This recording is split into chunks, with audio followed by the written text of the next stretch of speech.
السلام علیکم ورحمۃ اللہ وبرکاتہ۔ نحمده ونصلي ونسلم على رسوله الکریم، اما بعد۔ محترم حضرات، آج آپ حضرات کے سامنے کچھ مسائل کا مذاکرہ ہوگا۔ چند سوالات لوگوں نے پوچھے ہیں واٹس ایپ کے ذریعے سے، ان کے جوابات ان حضرات کو واٹس ایپ پر دے دیے گئے، مگر اس سلسلے میں چونکہ عام طور پر لوگوں میں یہ سوالات گشت کرتے رہتے ہیں، اس لیے ان کے جوابات ایک مرتبہ سب حضرات کو سنا دیے جا رہے ہیں تاکہ سب حضرات کو فائدہ پہنچ جائے۔ ایک سوال ایک صاحب نے کیا کہ روزے کی حالت میں انسولین لینا یا انجیکشن لینا، کوئی بھی انجیکشن، یہ کیسا ہے؟ تو اس کا جواب یہ ہے کہ روزے کی حالت میں انسولین جو شوگر کا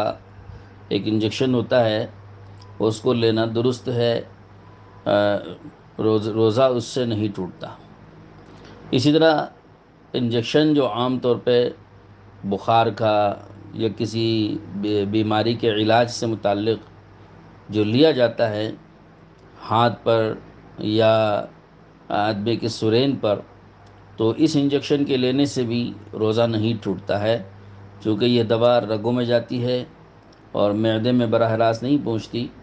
تو اس لیے اس انجیکشن کے لینے سے روزہ نہیں ٹوٹتا ہے۔ ایک صاحب نے سوال کیا کہ روزے کی حالت میں انہیلر لینا کیسا ہے؟ جیسے کسی کو دمے کی شکایت ہوتی ہے، سانس کی کوئی تکلیف ہوتی ہے، یا گلے میں کچھ خرخراہٹ سی محسوس ہونے لگی، اس پر کسی نے انہیلر لے کے منہ میں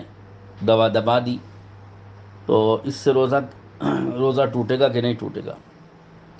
تو جواب یہ ہے کہ انہیلر لینے سے روزہ ٹوٹ جاتا ہے، کیونکہ اس میں دوا ہوتی ہے اور دوا حلق میں جاتی ہے،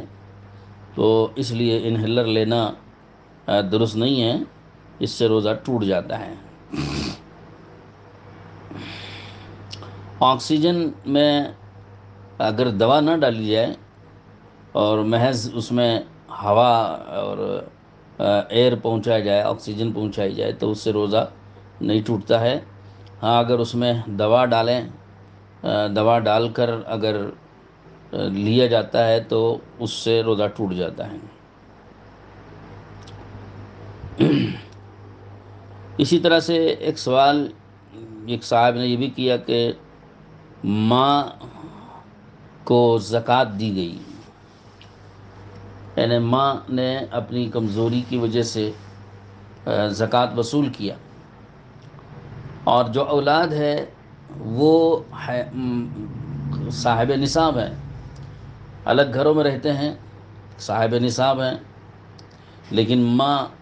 صاحب نصاب نہیں ہے، مستحق زکوٰۃ ہے۔ تو اگر کسی شخص نے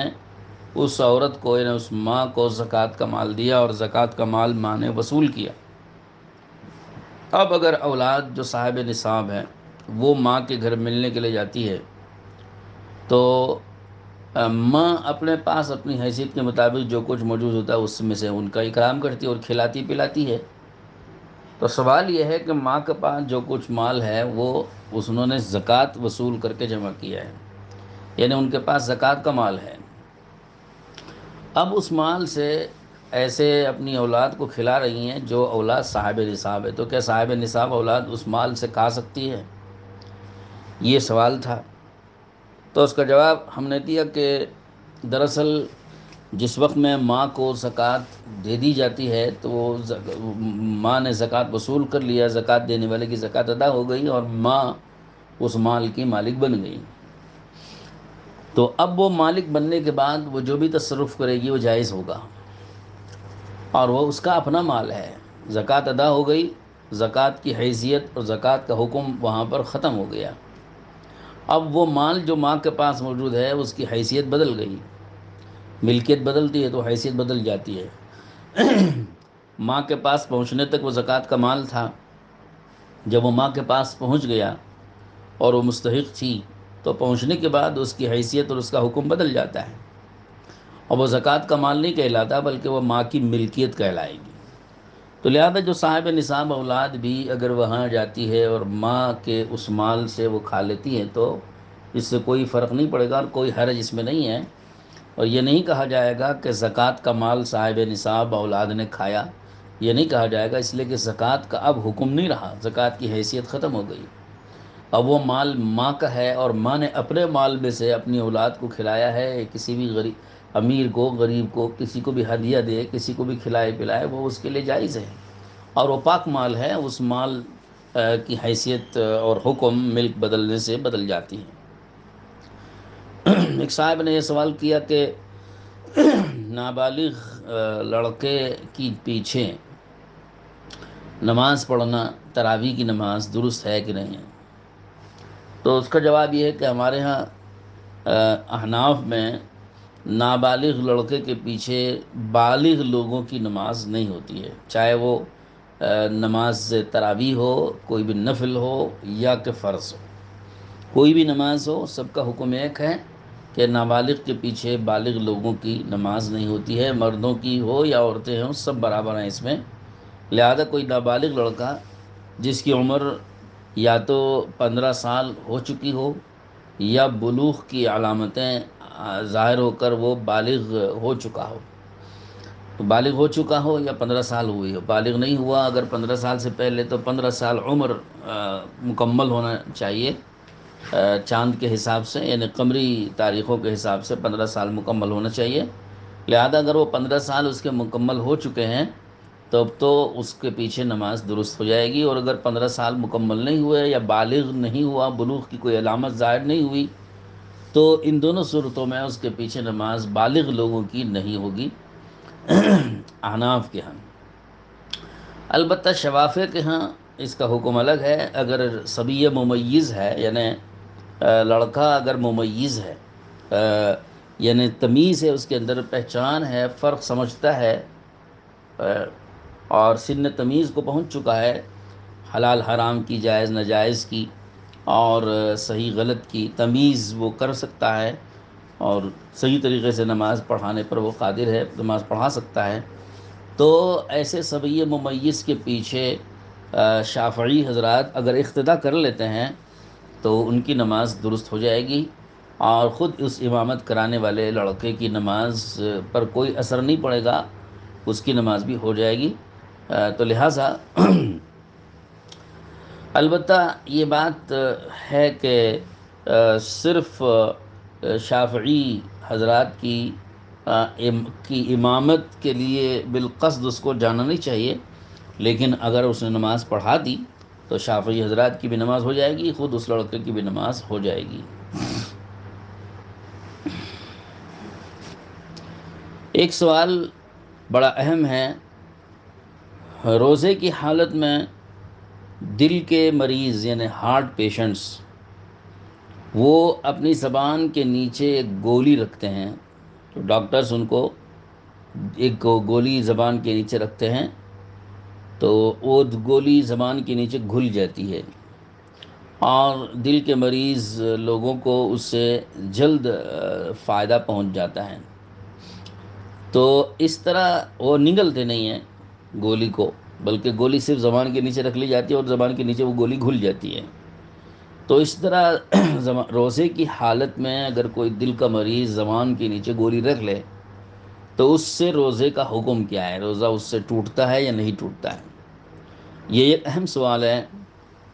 اس سوال پر ہم نے سب سے پہلے جب یہ سوال آیا ہمارے پاس تو ہم نے ڈاکٹروں سے رجوع کیا، جو خاص طور پر دل کے اسپیشلسٹ ہیں، ہارٹ اسپیشلسٹ ہیں،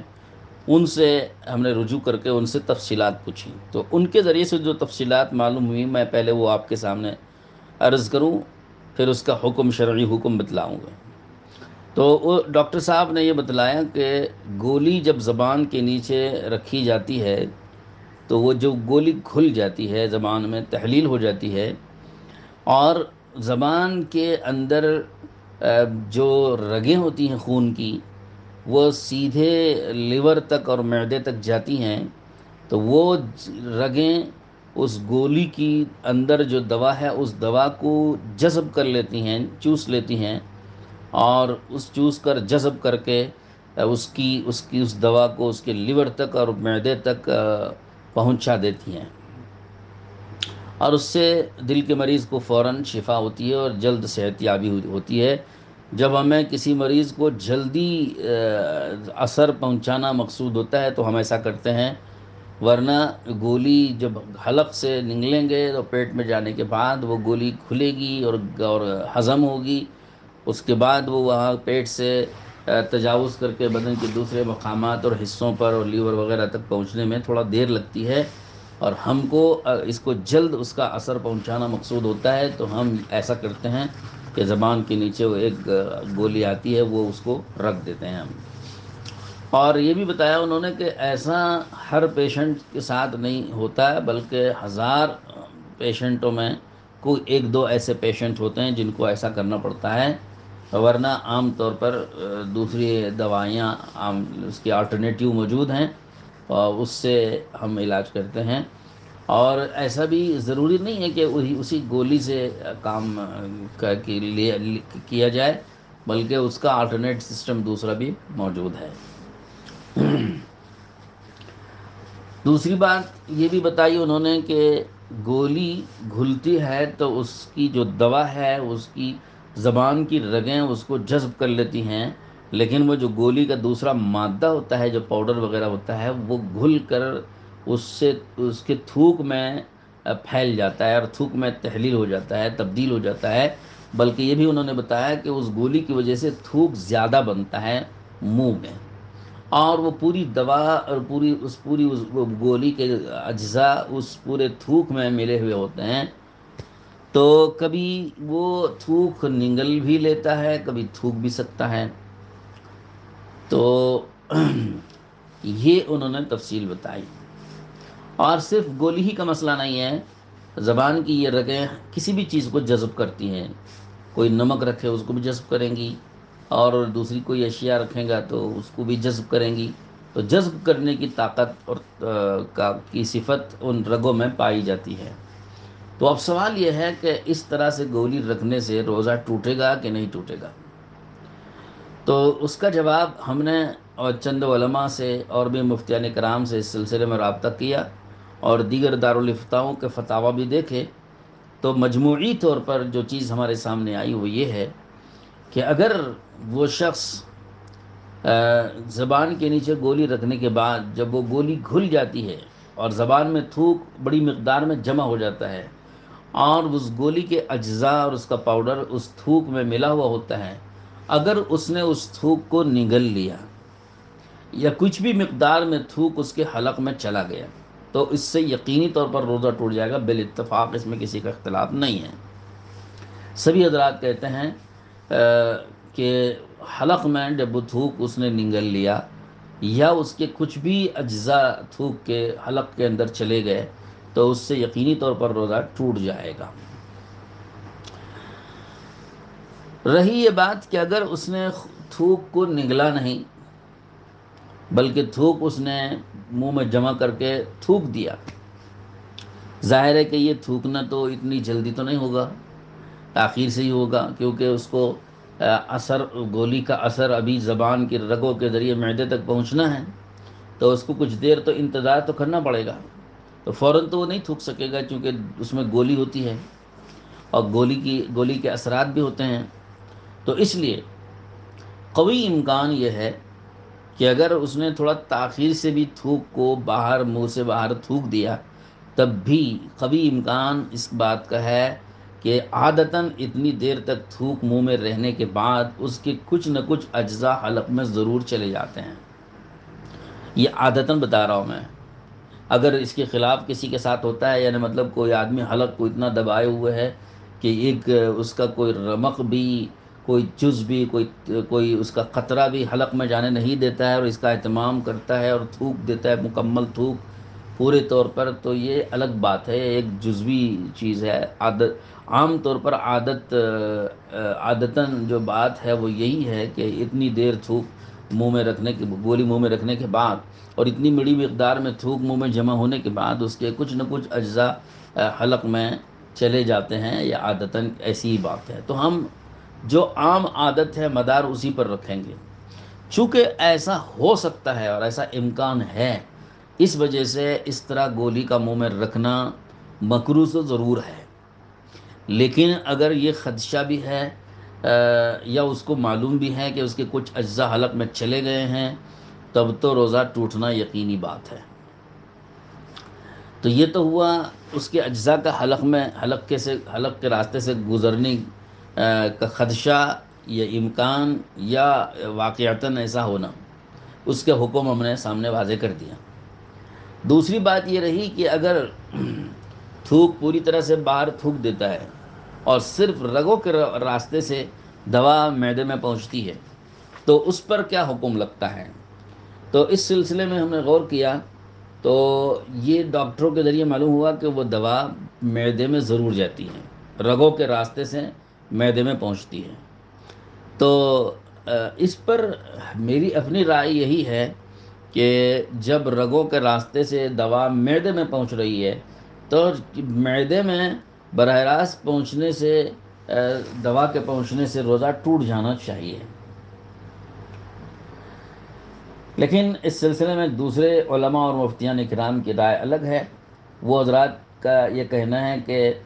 جو معدے کے راستے ہیں، کھلے راستے، جیسے حلق ایک معدے کا کھلا راستہ ہے،